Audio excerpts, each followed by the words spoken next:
갈라디아서 3장 1절에서 5절까지 말씀입니다. 우리 성도다, 갈라디아 사람들아, 예수 그리스도께서 십자가에 못 박히신 것이 너희 눈앞에 밝히 보이거늘 누가 너희를 깨닫냐? 내가 너희에게서 다만 이것을 알려 하노니 너희가 성령을 받은 것이 율법의 행위로냐 혹은 듣고 믿음으로냐? 너희가 이같이 어리석었냐? 성령으로 시작하였다가 이제는 육체로 마치겠느냐? 너희가 이같이 많은 괴로움을 헛되이 받았느냐? 과연 헛되냐? 너희에게 성령을 주시고 너희 가운데서 능력을 행하시는 이의 일이 율법의 행위에서냐 혹은 듣고 믿음에서냐? 우리 주님께서 이 시간 우리와 함께 하고 계신 줄로 믿습니다. 지난 주에 우리는 주님의 말씀을 받았습니다. 주께서 주신 귀한 생명의 말씀은 어리석은 사람에 대한 말씀이었습니다.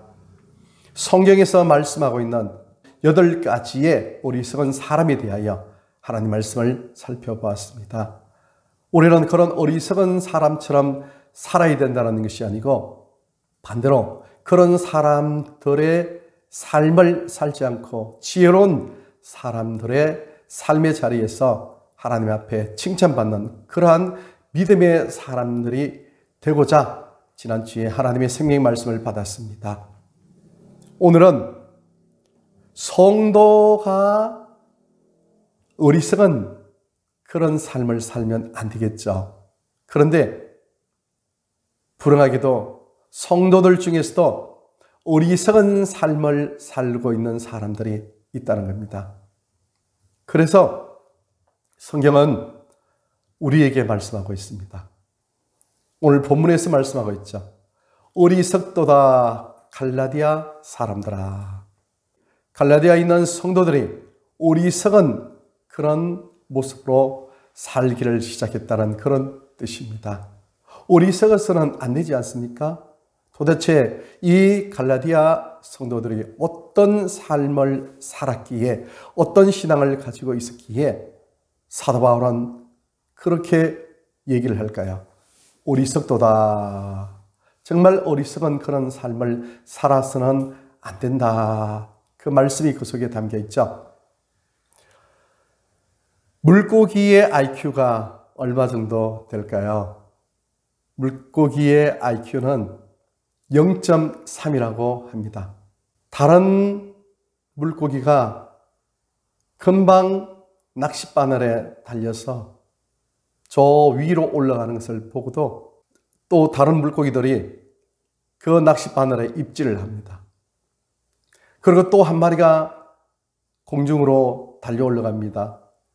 그런데도 또 다른 물고기가 그것을 바라보고 또 서로 그것을 먹으려고 서로 다투고 그렇게 합니다. 금방 발버둥 치면서 꼬리를 흔들면서 꼬리를 쭈삣쭈삣 세우는 그런 모습으로 비명을 지르면서 잡혀 올라가는 모습을 보고도 계속 그렇게 한다는 겁니다. 또 IQ가 0.3인 사람이 있다는 겁니다. 정치인들이 바로 IQ가 0.3이라는 겁니다. 뇌물을 먹습니다. 그래서 그들은 낚싯바늘처럼 먹고 잡혀갑니다. 분명히 보았는데 또 다른 정치인이 뇌물을 또 꿀꺽 먹습니다. 그리고 난 후에는 또 잡혀갑니다. 그것은 10년 전에도 그랬고요. 5년 전에도 그랬고 또 작년에도 그랬고 올해도 그렇고 내년도 그 후내년도 계속 그렇게 될 것입니다. 보통 사람들의 IQ는 얼마 될까요? 그렇죠. 역시 0.3이라는 겁니다. 금방 또 잊어먹는 거죠. 그러면은 예수님을 믿는 믿음의 성도들의 IQ는 얼마 정도가 될까요? 얼마 정도 된다고 생각하세요? 그렇죠. 역시 0.3이라는 겁니다. 분명히 예수 그리스도의 이름으로 은혜로 구원을 받았는데 금방 잊어버렸어요. 또 옛날 모습처럼 율법으로 돌아가서 살려고 하는 그런 모습을 볼 수가 있다는 것입니다. 오늘 성경 본문 말씀을 통해서 어떤 성도가 어리석은 모습으로 그렇게 존재하는지에 대해서 먼저 보기를 원합니다. 첫 번째는 어리석은 성도는요, 은혜를 잊어버리고 율법으로 살려고 발버둥 치는 그런 사람이라는 겁니다. 1절을 보면요, 사도 바울은 갈라디아 교회의 성도들에게 예수 그리스도께서 십자가에 박히신 것이 너희 눈앞에 밝히 보이거늘 이렇게 말씀을 했습니다. 친히 십자가에 못 박히신 예수님을 보았다는 겁니다. 확실한 믿음의 신앙이 있었다는 겁니다. 그럼에도 불구하고 이 사람들은 연이어서 믿음만으로 천국 가는 것이 아니고 율법을 지켜야 된다, 이런 마음으로 율법 지키기에 매진하는 모습을 볼 수가 있다는 것입니다.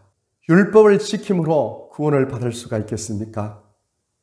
율법을 지킴으로 구원을 받을 수 있는 존재는 이 세상에 단 한 사람도 없습니다. 그러기에 예수님께서 이 땅에 오셔서 우리 모든 허물과 죄를 다 지시고 십자가에 달려 죽으시고 우리를 구원해 주셨다는 것입니다. 그거 하나로서 전부입니다. 다른 것은 아무런 소용이 없습니다. 그런데 유대인들이 깹니다.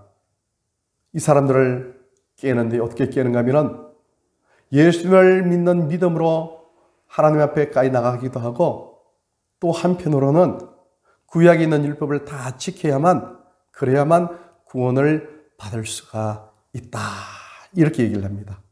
그러니까 예수님을 믿고 또 구원을 받기 위해서 열심히 선을 행합니다. 열심히 선을 행한다는 것은 무슨 의미입니까? 자기 의를 쌓아 나간다는 것이죠. 계속해서 선한 일을 하려고 노력을 하고 또 애쓰고 힘쓰는 그런 모습으로 살아야만 천국 갈 수 있다, 이렇게 얘기를 하는 겁니다. 이 모습에서 사도 바울은 그러한 생각 자체가 어리석도다, 이렇게 말씀한 겁니다. 그런 생각 자체가 바보 같은 그런 생각이라는 것입니다. 우리가 선을 행함으로 천국 가는 것이 아니고 우리가 구원을 받은 하나님의 자녀이기 때문에 우리가 선을 행하는 것입니다. 세상의 수많은 사람들은요, 자기가 선을 행함으로 말미암아 좋은 곳에 가기를 바라고 또 이 땅에 사는 동안 복 받기를 원한다는 것이죠. 착한 일을 많이 하고 선한 일을 많이 하면 반드시 많은 복을 받고 또 더 좋은 내세에 갈 수 있다, 이렇게 생각하는 사람들이 많다는 것이죠. 그러나 예수님을 믿는 그 믿음은요, 그것이 아니고 하나님의 자녀가 되었기 때문에, 천국 백성이 되었기 때문에, 그러므로 하나님의 자녀답게 살아야 된다, 또 천국 백성답게 살아야 된다, 그러한 모습 때문에 결국은 선하게 살려고 그렇게 노력을 한다는 것입니다. 선하게 살려고 노력을 하다가도 선하게 살지 못한 부분이 있어도 괜찮다는 겁니다. 최선을 다해서 선하게 살려고 노력하다가 여러 모양으로 부족한 그런 부분, 그것은 하나님께서 다 알고 계신다는 것이죠. 그러므로 예수님을 믿으면 영원한 생명의 구원을 받는다는 그 사실, 그 이상 우리에게 필요한 것은 없다는 것이죠. 그런데 세상에 많은 사람들이 생각하기를 자기 공로를 자꾸 생각합니다. 예수를 믿는 믿음의 사람들 중에서도 처음에 예수님을 믿었습니다. 그러고 난 후에 예수님을 믿어서 나란 구원받았어요. 그리고 행복합니다. 그런데 조금만 시간이 지나면요, 마음이 조금씩 변하기 시작합니다. 내가 이렇게 착하고 진실하고 선하게 하나님 앞에서 그렇게 살아가지 못하는 내 모습이 있는데 내가 이렇게 해서 어떻게 천국 갈까? 내가 천국 정말 갈 수 있는 사람일까? 하나님 백성 맞을까? 하나님의 자녀가 맞을까? 이런 생각을 가지면서요, 마음속에 조금씩 기쁨이 사라집니다. 구원받은 감격이 자꾸 사라져요. 뭔가 내가 선한 일을 행해야만, 착한 일을 행해야만, 하나님 보시기에 어떤 열심을 내서 어떤 의의를 쌓아야만, 그래야만 내가 구원을 받을 수 있다. 이런 생각으로 마음이 조금씩 움츠러들고요. 그리고 하나님의 은혜로부터 결국은 조금씩 멀어지고 있는 그런 자기 모습을 볼 수가 있다는 겁니다. 그래서 어느 날 자기도 원치 않게 아니면은 자기가 어떻게 하다가 큰 잘못을 저지르면 그때는 완전히 절망 속에 빠집니다. 그것은 그냥 하나님 제가 잘못했어요. 이런 정도의 삶을 살아서는 안 되는데 정말 하나님 죄송합니다. 제가 잘못했어요. 이런 고백이 아니고 이야 이렇게 하다가 내가 구원을 못 받으면 어떻게 될까? 아 나는 천국 백성이 아닌 것 같아. 나같이 이렇게 악한 사람이 나같이 이렇게 나쁜 사람이 어떻게 천국 갈 수 있단 말이야. 이렇게 생각하면서 아 이것은 불가능해. 나는 구원받지 못한 사람 같아. 이런 마음으로 자꾸 예수님과 자기 사이를 멀게 띄어버리고요. 하나님과 자기 사이를 자꾸 이렇게 움츠리게 만드는 그런 신앙으로 나가게 된다는 것입니다. 그것은 예수님을 믿는 믿음이 아니라는 것이죠. 예수님을 믿는 그 믿음은 내가 믿고 싶어서 믿는 것이 아니고 하나님께서 믿을 수 있는 마음을 주셨기 때문에 내가 믿은 것이죠. 그래서 구원은 하나님의 은혜로 받은 것입니다. 전적인 하나님의 은혜입니다. 그러므로 하나님 구원해 주셔서 감사해요. 하늘나라의 영원한 생명을 주셔서 감사해요. 하늘나라의 모든 것을 제게 주셔서 감사해요. 이런 감사의 마음으로 겸손하게 하나님 앞에 그냥 가까이 나가면 된다는 것입니다. 설령 우리가 육신이 연약하여서 또 우리 마음이 욕심으로 인하여서 어떤 잘못을 저질렀다고 할지라도 바로 하나님 제가 잘못했습니다. 하나님 용서해 주세요. 그렇게 하면은 하나님은 그냥 용서해 주시고 또 우리를 받아 주신다는 것입니다. 그것이 하나님의 은혜입니다. 그래서 하나님의 은혜를 받은 사람은요, 모든 것이 하나님의 은혜이기 때문에 하나님 감사해요. 이것도 감사해요. 저것도 감사해요. 설령 현재 내게 옳은 일이 닥친다 할지라도 하나님께서 내게 더 좋은 것을 주시기 위하여서 잠시 이렇게 어려운 것을 허락하셨구나. 나를 더 연단시키기 위하여서, 나를 더 성화시키기 위해서, 나를 더 거룩하고 경건하게 하나님 백성으로 만들어 가시기 위하여서 하나님 이렇게 하셨구나. 그러면서 그 어려운 일을 참고 인내하고 겸손하게 감사함으로 나가는 그런 사람들이 된다는 것입니다. 그래서 늘 감사하는 사람이 되어 늘 겸손한 사람이 되는 겁니다. 그것이 은혜를 받은 사람이 계속해서 걸어가는 길입니다. 그런데 우리 마음속에 이것을 잃어버리는 순간요, 하나님 은혜 주셔서 감사해요. 구원해 주셔서 감사해요. 겸손한 마음으로 늘 하나님 앞에 한 걸음 한 걸음 나가지 못하는 그런 마음이 들 때 우리 마음속에는 율법으로 나가게 된다는 것이죠. 내가 뭔가 하나님 앞에 충성하고 헌신하고 봉사하고 섬기고 그렇게 됐을 때 내가 하나님의 자녀로서 나는 구원받은 사람이야. 나는 하나님께 구원받을 수 있는 그런 자격이 있어. 이런 마음으로 자기 마음 스스로를 위로하는 사람이 된다는 것이죠. 그런 마음 자체가 율법으로 나가는 겁니다. 요즘 우리 한국교회 또 세계적인 추세 마찬가지죠. 아주 위험한 사상이 종교다원주의입니다. 모든 종교는 하나님께로 나갈 수 있다. 어느 종교든지 궁극적으로는 다 천국 갈 수 있다. 구원받을 수 있다. 이런 형태로 얘기하는 사람들이 많습니다. 심지어 예수님을 믿는 믿음의 사람들 중에서도 퍼센트로 치면요, 굉장히 많은 퍼센트, 1절에는 한 40% 이렇게 나왔습니다. 다른 종교에도 구원이 있다 이렇게 얘기하는 사람들이 있더라고요. 아닙니다. 예수님 이외에는 구원이 없는 거죠. 은혜 외에는 결코 천국 갈 길이 없다는 것입니다.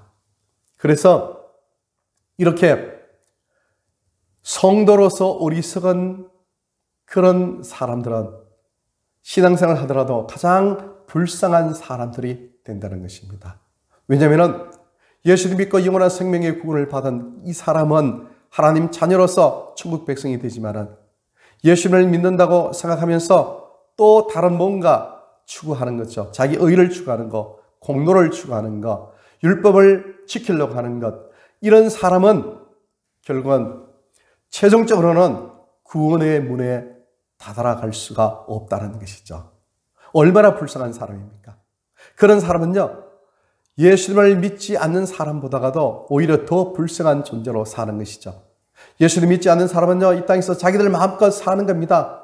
이 땅에서 70년, 80년, 90년 동안 사는 동안 누리고 싶은 것 마음껏 자기들 누립니다. 하고 싶은 것 다 합니다. 이 세상에서 즐거움과 그런 기쁨을 누리고 살아갑니다. 그런데 예수님을 믿는다고 하는 사람들은요, 그렇게 못하지 않습니까? 마음껏 놀지 못하죠. 또 마음껏 다른 사람들이 보기에 책망받을 만한 그런 일을 또 하지도 못합니다. 주일날 교회 가서 예배를 또 드리죠. 또 헌금도 하죠. 또 열심히 충성도 하고 봉사도 하죠. 여러 가지 많은 것들을 생각하면 오히려 손해보는 그런 일을 행하는 것이죠. 그런데 그런 사람들에게 구원이 없다면 얼마나 그 사람이 불쌍한 사람들이 되겠습니까? 우리가 이 땅에서 교회에서 행하는 모든 생활, 모든 삶은요, 우리에게 최종적으로 영원한 생명의 구원이 있기에 모든 것이 다 보상되어지는 것이죠. 그래서 우리는 어떤 모습으로 살더라도 하나님의 은혜 안에 우리는 머무를 수가 있다는 것입니다. 가장 불쌍한 사람들이 되어서는 안 되겠습니다. 율법으로 나가면 안 됩니다. 종교 단지뿐만 아니라 모든 기독교 이단들이 다 율법주의입니다. 예수님의 한 분만으로 모든 것이 끝납니다. 예수님 안에서 구원이 완성이고 탁 끝나는 것이죠. 그런데 예수님 외에 자기에게 와야 된다고 이렇게 얘기하는 사람들이 전부 다 있죠. 유월절을 지켜야 됩니다. 또한 자기에게 와서 자기 말을 지켜야만 구원을 받을 수 있습니다. 별의별 사람들이 다 있어요. 어떤 사람은 또 피가름을 해야 된답니다. 아주 타락된 그런 나쁜 그런 제도를 접목시켜가지고 사람들을 미혹하는 이런 사람들도 있어요. 모든 사람들이 다 하나님의 은혜로부터 떠나 있는 율법을 추구하는 그런 사람들이죠. 결코 그 길로 가서는 안 된다는 겁니다. 그 길로 가는 그 자체가 어리석다는 겁니다. 사도 바울은 어리석은 성도들, 율법으로 나가는 모든 성도는 어리석도다 이렇게 얘기했습니다. 어리석은 성도가 되지 않기를 예수님 이름으로 축원합니다. 두 번째는 이렇게 어리석은 성도의 길을 가지 않는 참된 진리의 길을 걸어가는 하나님의 백성, 하나님의 자녀에게는요, 반드시 고난이 따르게 되어 있다는 겁니다. 그 고난이 왔을 때 그 고난으로 인하여서 기뻐하고 즐거워하는 그런 실력 있는 그런 사람들이 진짜 하나님을 믿는 믿음의 성도들이라는 것입니다. 예수님을 믿는 믿음의 사람들의 표지가 뭐겠습니까? 정표가 뭐겠습니까? 그것은 다른 것이 아니고 고난이라는 것입니다. 예수님을 믿음으로 말미암아 고난이 자기에게 따른다는 것이죠. 주어졌다는 것이죠. 그것이 곧 예수를 믿고 있는 사람의 하나의 보정수표라는 것입니다. 사절을 보면 사도 바울은 갈라디아 교회의 성도들에게 너희가 이같이 많은 괴로움을 헛되이 받았느냐 이렇게 얘기했습니다. 이 괴로움은요, 갈라디아 성도들이 예수를 믿고 신앙생활 함으로 말미암아 주어진 그런 괴로움이죠. 한마디로 말하면 고난이죠. 고난. 이솝 우화를 보면 이런 얘기가 있습니다. 어느 날 아주 힘센 한 사자가 동네로 내려왔습니다. 그 동네에서 어떤 한 여성을 보았습니다. 굉장히 아름답고 예쁜 여성이었습니다. 이 여성은 농부의 딸이었습니다. 그런데 워낙 예뻐서 그 마을에 소문이 자자했습니다. 첫눈에 이 여성에게 반한 이 사자가 그 여성 집을 따라갔습니다. 그리고 그의 아버지에게 이렇게 얘기했습니다. 내가 당신 딸을 굉장히 사랑하니 딸을 나에게 주어 결혼을 하게 하시오. 아니면은 내가 당신 딸을 잡아 먹어버리겠어. 이렇게 얘기했습니다. 갑자기 농부가 사자를 맞이하여서 그런 얘기를 들어가지고 농부가 얼마나 마음이 쿵닥쿵닥 했겠습니까? 마음이 엄청 불안했습니다. 그래서 근심 걱정 가득한 그런 얼굴빛으로 딸 앞에서 어떻게 하면 좋을까? 큰일 났다. 이렇게 얘기를 했습니다. 그러니까 이 딸이 아버지 염려하지 마세요. 제가 알아서 할 거니까 아버지께서는 사자가 오면은 이렇게 얘기를 해 주세요. 그랬습니다. 이튿날 사자가 왔습니다. 그러니까 이 농부가 굉장히 반갑게 사자를 맞이했어요. 아, 사자님, 이제 오십니까? 우리 사자님의 이야기를 제 딸에게 얘기를 했어요.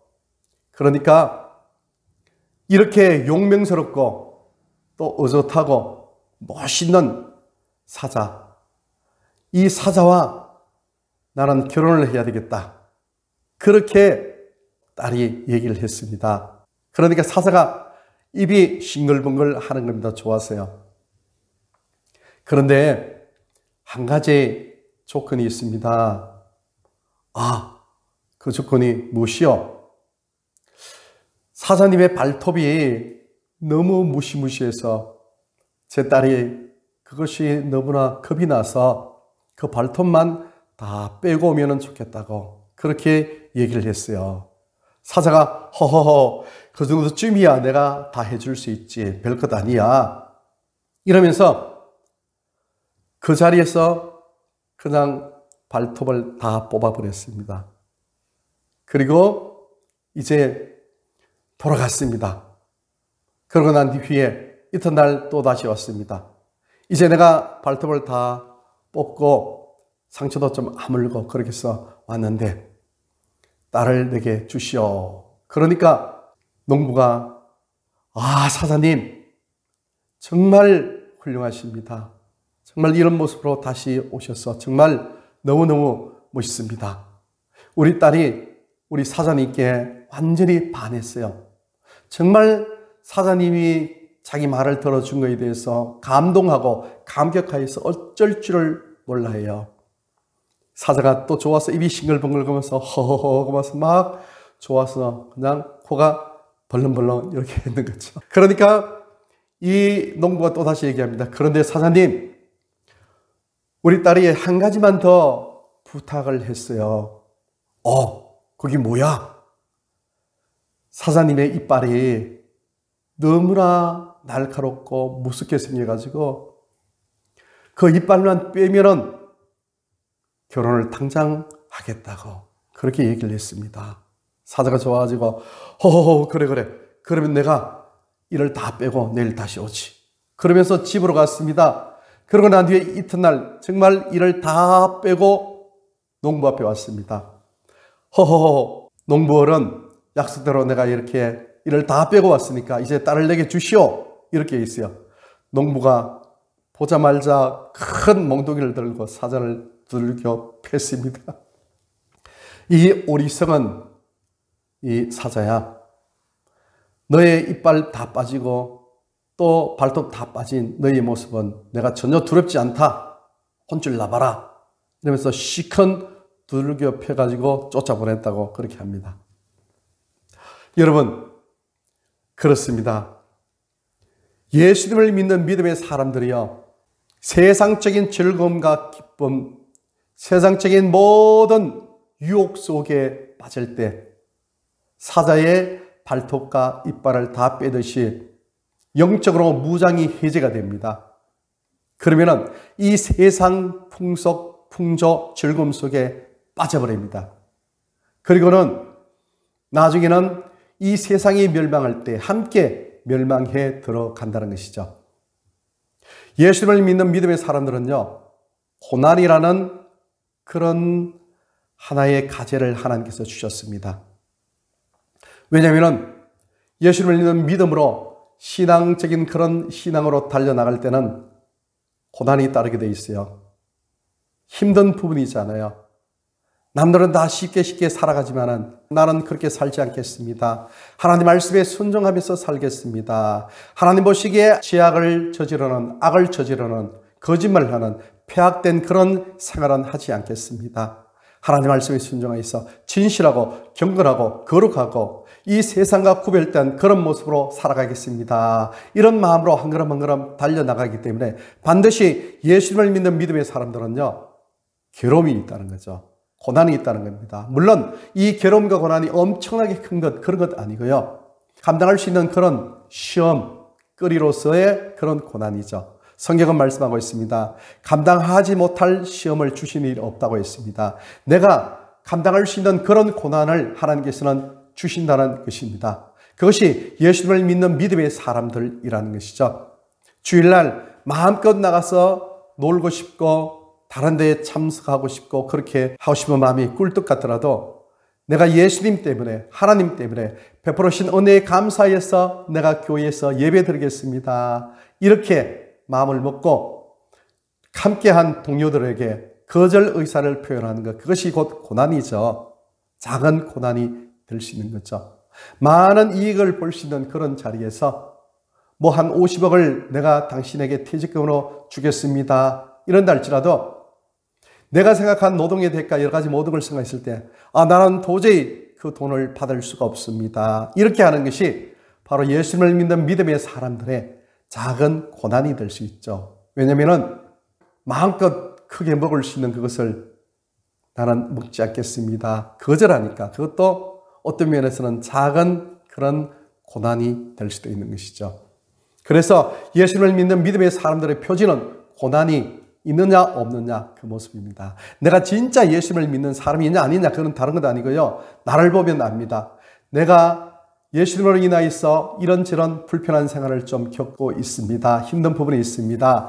이런 생각을 하고 있고 또 그런 경험을 한 사람은 내가 예수님을 제대로 잘 믿고 있구나 그렇게 생각하면 됩니다. 그런데 예수님을 믿고 있는 사람임에도 불구하고 이 세상 사람과 똑같이 살아가는 삶의 현장 속에서 아무런 불편함이 없어요. 그냥 즐겁게 행복하게 막 살아갑니다. 그러면요, 사실은 예수님을 엉터리로 믿고 있다고 그렇게 생각할 수가 있습니다. 허탄한 사람들이야. 너희 믿음이 진짜 믿음이냐? 귀신도 믿고 떠느니라 이렇게 야고보서에 기록되어 있습니다. 귀신도 예수님을 믿는다는 겁니다. 귀신도 예수님을 구세주로 믿는 것이 아니고 예수님의 존재를 믿는다는 겁니다. 하나님의 존재를 믿는다는 겁니다. 그런데도 그들의 삶은 귀신의 삶이죠. 사람을 속이고 하나님을 대항하는 그런 삶을 사는 것이 귀신들이죠. 예수님을 진정으로 믿는 믿음의 사람들은요, 정말 예수님을 진심으로 사랑하고 예수님 말씀에 순종하는 그런 사람들의 삶이 되는 것이죠. 그런 삶을 걸어가는 사람은 반드시 고난이 있어요. 큰 고난이든지 작은 고난이든지. 그래서 주님 안에서 경건하게 살고자 하는 자는 고난을 받으리라 그렇게 말씀하셨어요. 여러분 신약 성경을 쭉 읽어보세요. 성경마다 고난이라는 단어가 누누이 기록되어 있습니다. 예수님을 믿는 믿음의 사람의 그런 흉패가 뭡니까? 증거가 뭡니까? 당신 예수님 믿습니까? 천국 백성입니까? 그거의 흉패, 이름표, 명찰은요 다른 것이 아니고 고난입니다. 고난. 그래서 의를 위하여 핍박을 받는 자는 복이 있나니 천국이 저희 것이며 그렇게 말씀하셨습니다. 의를 위하여서 고난을 당하는 사람은 천국이 됩니다. 천국은 예수님이 계신 것, 하나님이 계신 것입니다. 내가 고난을 당하는 그 순간 하나님이 내 속에 와 계시고 하나님이 나를 위로하시고 격려하시고 응원하신다는 그 사실을 생각하면서 오늘 본문 말씀을 잘 생각하면서요, 어리석은 성도가 되지 않기를 바랍니다.